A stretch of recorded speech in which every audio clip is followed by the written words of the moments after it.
ነዳጁ ደግሞ ይላል ከጥልቅ ይገኛል። ስለዚህ የአረብ እንኳን ነዳጅ እንትን ሊወዳደር አይችልም ይላል። ይሄንን ነገር አየው። ነዳጁን ካየው በኋላ ምን ቀረ? ተራሮቻችንን ባዶነታቸውን አየው። በዚያ ላይ ወዲያው ዛፍ ተተክሎ ህዝቡ ተነቃቅቶ ዛፍ ተክሎ በ50 ዓመት የደን ኢንዱስትሪ እንደምንሆን ያሳየኛል።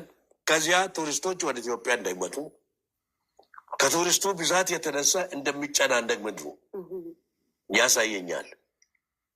ለዚህ ቱሪስቶች ደግሞ ዝግጅት የሚሆን ይሄ በሀይቆቻችን ዙሪያ መንገዶች እንደሚሰሩ በሀይቆቻችን ዙሪያ መንገዶች ይሰራሉ። አትሌቶች በዚያ ላይ ይሮጣሉ።